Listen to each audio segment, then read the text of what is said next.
नमस्कार। आज हम बात करने वाले हैं भारतीय नागरिक सुरक्षा संहिता 2023 के कुछ बेहद जरूरी सेक्शंस के बारे में। ये हैं सेक्शन 501 से लेके 505 तक।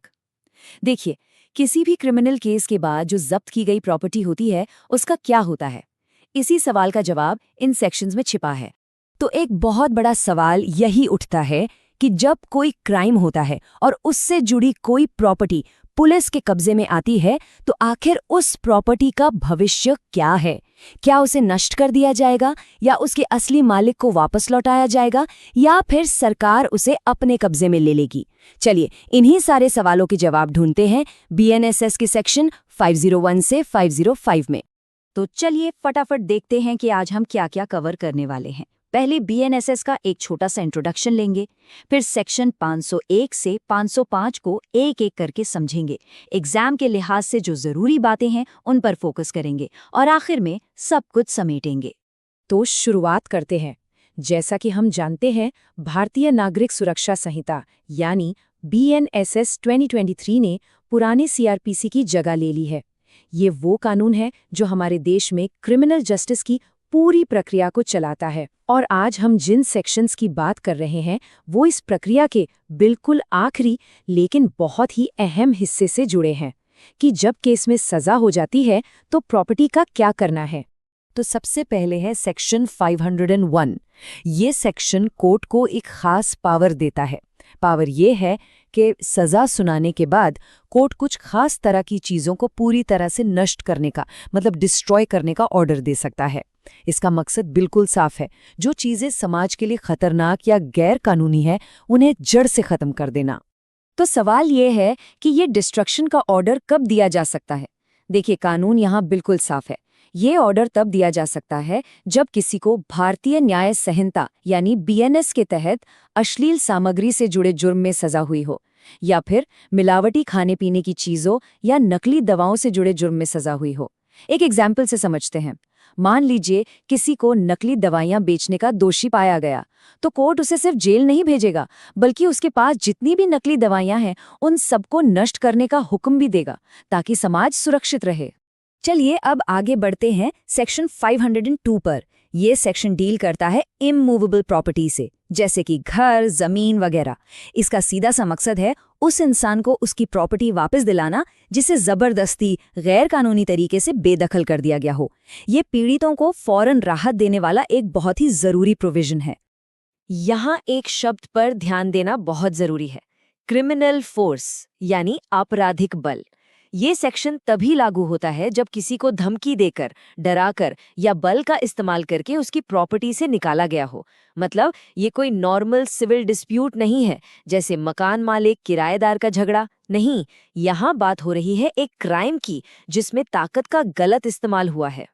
अच्छा, अब आता है एक बहुत ही इंपॉर्टेंट पॉइंट, खासकर एग्जाम्स के लिए। कोर्ट को सजा की तारीख से ठीक 1 महीने के अंदर अंदर प्रॉपर्टी वापस करने का ये ऑर्डर पास करना होता है। इस टाइम लिमिट को याद रखना बहुत जरूरी है। ऐसा क्यों? ताकि विक्टिम को जल्दी से जल्दी इंसाफ मिल सके, उसे लंबा इंतजार ना करना पड़े। अब यहाँ एक और कानूनी पेच है, इसे समझना जरूरी है। देखिए, क्रिमिनल कोर्ट ने प्रॉपर्टी वापस देने का ऑर्डर तो दे दिया, पर इसका ये मतलब बिल्कुल नहीं है कि मालिकाना हक का फाइनल फैसला हो गया। अगर किसी और को लगता है कि उस प्रॉपर्टी पर उसका कानूनी हक है, तो वो अलग से सिविल कोर्ट जाकर अपना केस लड़ सकता है। क्रिमिनल कोर्ट का ऑर्डर बस एक फौरी राहत है, ओनरशिप का फाइनल स्टैंप नहीं। तो ये थी बात सेक्शन 502 की।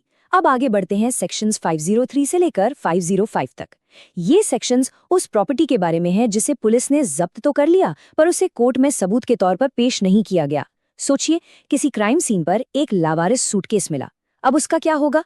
बस इसी सवाल का जवाब इन सेक्शंस में है। इसका जो प्रोसीजर है वो बड़ा सीधा और सिस्टमैटिक है। चलिए देखते हैं। स्टेप 1, पुलिस सबसे पहले मैजिस्ट्रेट को जब्ती की रिपोर्ट करेगी। स्टेप 2, अगर मालिक का पता नहीं है तो मैजिस्ट्रेट एक पब्लिक नोटिस, मतलब एक उद्घोषणा जारी करेगा और दावेदारों को बुलाएगा। स्टेप 3, अब दावेदारों को 6 महीने का टाइम मिलेगा अपना क्लेम साबित करने के लिए। और आखिर में स्टेप 4, अगर 6 महीने तक कोई दावेदार नहीं आया तो वो प्रॉपर्टी चली जाएगी स्टेट गवर्नमेंट के पास। तो सेक्शन 503 में आप देखिए दो सिचुएशन बनती हैं। पहली, अगर मालिक का पता है तो बहुत सिंपल है, मैजिस्ट्रेट उसे प्रॉपर्टी लौटाने का ऑर्डर दे देगा। लेकिन दूसरी सिचुएशन, अगर मालिक का पता नहीं है, तब प्रोसीजर थोड़ा लंबा है। पहले नोटिस जारी होगा, फिर 6 महीने इंतजार किया जाएगा। ऐसा इसलिए है ताकि असली मालिक को अपना हक जताने का पूरा पूरा मौका मिल सके। और सेक्शन 504 इसी बात को बिल्कुल पक्का कर देता है। ये कहता है कि अगर उस 6 महीने की अवधि में कोई भी व्यक्ति अपना दावा साबित नहीं करता है तो ऐसी संपत्ति राज्य सरकार के अधीन होगी। मतलब साफ है, 6 महीने खत्म और कोई दावेदार नहीं तो प्रॉपर्टी सीधी सरकार की। इससे ये तय हो जाता है कि लावारिस प्रॉपर्टी हमेशा के लिए पड़ी नहीं रहेगी। पर एक मिनट सोचिए जरा, अगर पुलिस ने फल सब्जियां जब्त की हो तो क्या 6 महीने इंतजार करेंगे? तब तक तो सब सड़ जाएगा। तो गस यही काम आता है सेक्शन 505। ये एक तरह का कॉमन सेंस वाला सेक्शन है। ये मैजिस्ट्रेट को पावर देता है कि कुछ खास मामलों में प्रॉपर्टी को फौरन बेच दिया जाए। कब? अगर वो जल्दी खराब होने वाली है, या फिर जानवर हैं जिनका रख रखाव महंगा पड़ रहा है, या फिर उसकी कीमत 10,000 रुपये से कम है। मकसद, ताकि इसकी वैल्यू खत्म ना हो जाए। चलिए अब आते हैं सबसे जरूरी हिस्से पर, खासकर उन सबके लिए जो एग्जाम्स की तैयारी कर रहे हैं। फटाफट से की पॉइंट्स को रिवाइज कर लेते हैं ताकि कोई कंफ्यूजन न रहे और एग्जाम में सवाल आए तो आप झट से जवाब दे पाएं। ये टेबल एक तरह की क्विक रिवीजन शीट है। सेक्शन 501 याद रखिए, destruction order. Section 502 immovable property, 1 महीने की टाइम लिमिट और क्रिमिनल फोर्स। सेक्शन 503 में है सीजर रिपोर्ट और प्रोक्लेमेशन यानी उद्घोषणा। सेक्शन 504 है 6 महीने का क्लेम पीरियड और फिर स्टेट गवर्नमेंट का डिस्पोजल। और सेक्शन 505 वो है स्पेशल केस, जल्दी खराब होने वाली चीजें या 10,000 से कम की वैल्यू। तो अब एक छोटा सा टेस्ट हो जाए, देखते हैं कितना याद रहा। पहला सवाल, सेक्शन 502 में प्रॉपर्टी लौटाने की टाइम लिमिट क्या है? सोचिए, बिल्कुल सही, 1 महीना। दूसरा सवाल, जल्दी खराब होने वाला सामान बेचने का ऑर्डर मैजिस्ट्रेट किस सेक्शन में दे सकता है? जी हाँ, सेक्शन 505। और आखिरी सवाल, 6 महीने बाद लावारिस प्रॉपर्टी पर फाइनल अधिकार किसका होता है? जवाब है स्टेट गवर्नमेंट। तो अब हम अपने इस डिस्कशन के आखिर में आ गए हैं।